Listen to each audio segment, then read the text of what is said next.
Hey there, beautiful souls. Welcome back to the Smile Code Podcast. I'm your host, Dr. Tracy Quadu. Today, we're diving deep into something I think we can all relate to, and that is letting go. Now, whether it's a relationship, a job, a long-held belief, or even political outcomes that shake us, learning how to release what we cannot control is one of the most powerful things we can do. In fact, it's essential for finding freedom, inner peace, and a renewed sense of purpose. In today's episode, we're exploring 3 incredible stories that show us exactly how letting go can change our lives. Let's start with the queen of rock and roll herself, Miss Tina Turner. Tina's story is about surviving years of abuse at the hands of her husband and musical partner, Ike Turner. For a long time, she felt trapped, like she couldn't make it on her own. But one day, she decided that living in fear wasn't the life she wanted. So she walked out, literally with nothing but the clothes on her back. Now, what followed wasn't easy. She had to rebuild her career from scratch, but she took it one step at a time. And as she let go of that toxic relationship, she found herself again. She found joy, love, and a life beyond what she could have ever imagined, becoming an icon of not only music, but of strength and transformation.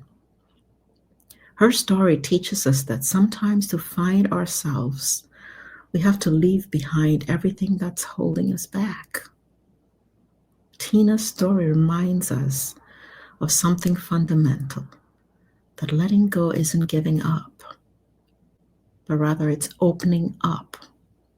It's making space for something better, something bigger. Sometimes it's the hardest step, but also the most essential one.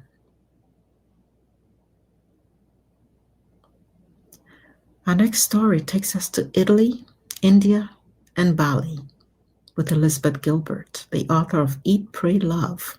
I'm sure many of you have seen the movie or read the book.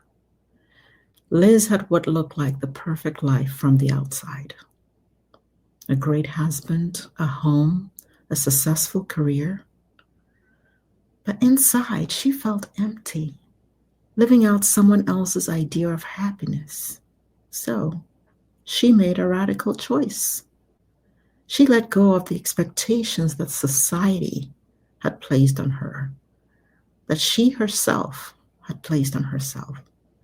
She set off on a journey to find peace, to find purpose, and love on her own terms. And along the way, she learned to savor life, to reconnect with her spirituality, and most importantly, to listen to her heart. Her story is one of rediscovering yourself by letting go of who you're supposed to be. Supposed to be. Lisbeth's story shows us that sometimes we have to release our own expectations of success or happiness to find what truly fulfills us. Letting go isn't about losing anything, but rather it's about finding something real, something authentic. Now, let's bring it back home to something many of us are feeling today. The aftermath of this last presidential election, or the last elections. For some, the results are empowering. For others, it's a source of deep disappointment or even frustration. But here's the thing. Elections are not one of those big communal experiences. Elections are actually one of those big experiences that remind us just how much we cannot control. As a country, we're grappling with the need to let go of outcomes we hoped for but didn't get, and to find new ways to channel our energy positively. There are lessons to be learned here from Tina and Elizabeth. We can choose to hold on to anger, Or we can release what we cannot change and focus on what we can: our communities, our families, our actions, and our inner peace. For some, that might mean volunteering or getting more involved locally.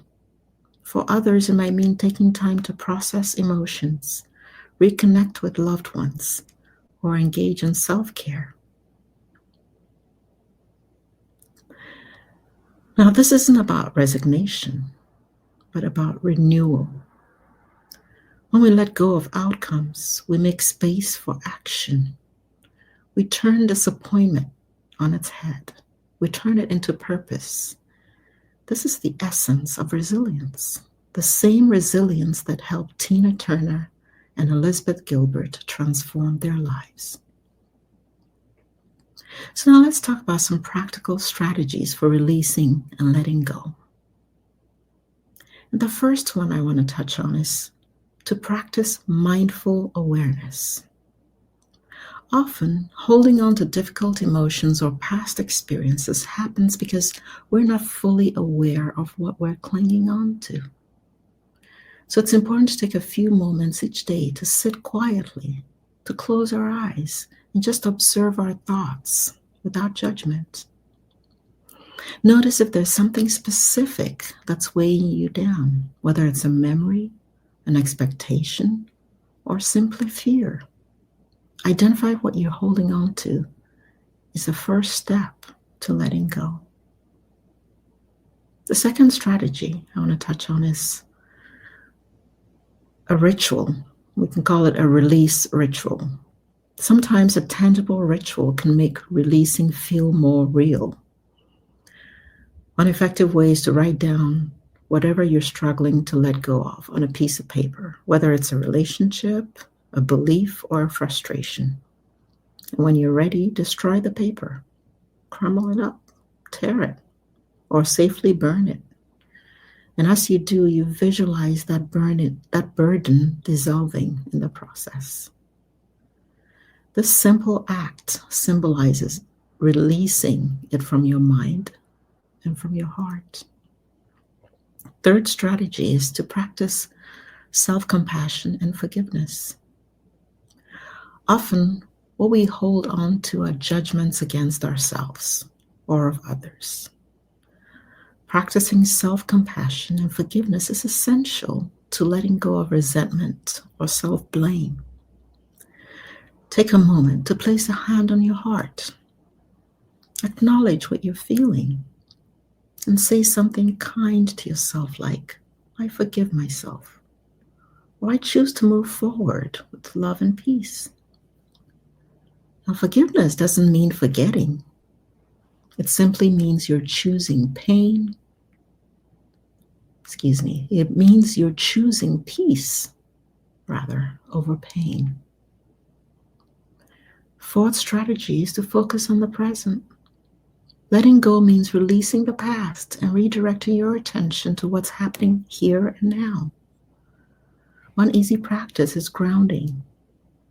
You can do that by placing both feet on the floor and taking a deep breath and really tuning into your senses, the sounds, the smells, and the sensations around you.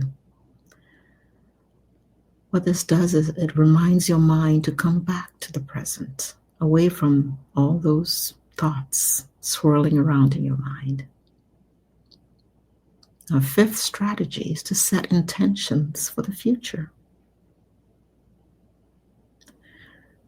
Let's talk about setting positive intentions. Once you've let go of what you don't need, there's space for what you truly want. So what you want to do is write down a few intentions on how you want to feel or how you want to show up moving forward. For instance, you might write, I intend to embrace joy, peace, and authenticity. Intentions help you focus on the path ahead, giving your mind something new and positive to hold on to.